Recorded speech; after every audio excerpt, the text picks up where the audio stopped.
Finally tonight, a new era in astronomy. NASA releasing a full batch of images and data from the massive James Webb Space Telescope, providing a first look at the cosmic mysteries yet to be untangled by the largest and most powerful space observatory. And who better to help us untangle this tonight than America's top astrophysicist, maybe the world's top astrophysicist, Neil deGrasse Tyson, joining us right here in person. Neil, thanks so much for being on Top Story. Let's do this. I know this is your world, and I want you to walk us through this. It's our world. It's our world. Okay, so let's start with this one right here. Talk to me about what we're looking at. Your image is changing every 5 seconds here. Yeah, so I'm going to ask our great director, Brett, just to kind of freeze on one, and I think we'll start with one of them here.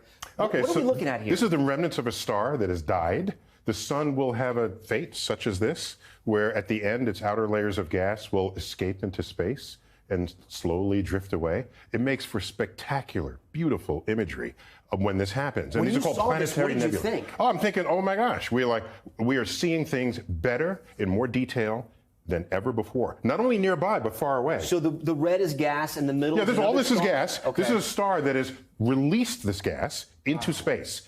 But it's called a planetary nebula. It has nothing to do with planets. It's a historical error, actually. But these objects are all over the galaxy, and this is an example of what the telescope can do. All of the structures that you can see all throughout. Let's see another one of these beautiful images that we've seen from this telescope, and you can walk us through it.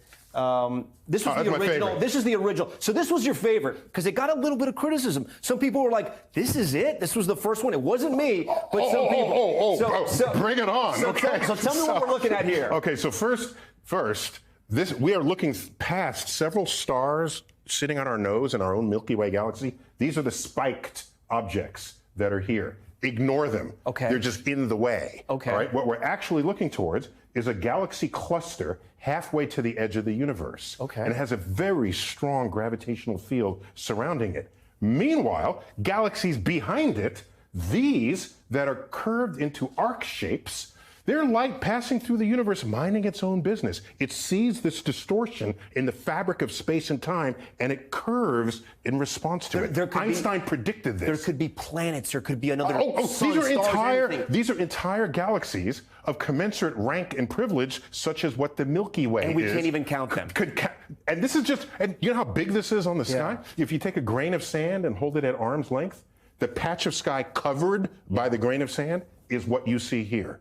So this is just stupefyingly detailed. I want to keep feeding this. Give me another image here. We can't stop this. Come on. What else do we have here next up? Let's see what we're seeing here. This is a beautiful one. This is the Carina Nebula. Once again, the stars that are nearby. By the way, these spikes occur because it's called diffraction spike. Light, as it passes through the spider mounting of the secondary mirror, diffracts around it. So there's nothing cosmic about that. It's a hardware artifact within the telescope. And then this is an actual gas cloud, and because the telescope is tuned for infrared has good penetration depth into gas clouds. By the way, it's the same reason why your fog lights on your car are more red and amber than blue. The more red you are into the spectrum, the deeper into clouds you can penetrate. And when you do that, you have access to places where stars are being born, as well as planetary systems around them.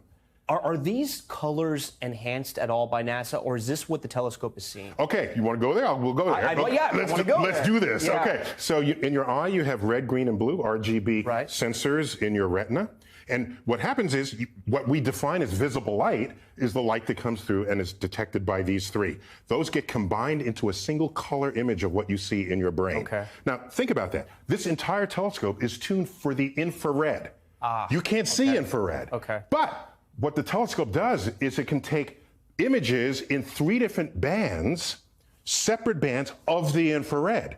Then you hand it an RGB and create a color picture, which is the color you would see if your eyes could see infrared. So it's authentic and legit. We thank you so much for joining Top Story tonight. This last one, we get 10 seconds. Okay, this is Stephan's quintet. 5 galaxies go bump in the night. I don't know if you knew that. I thought there was no sound in space.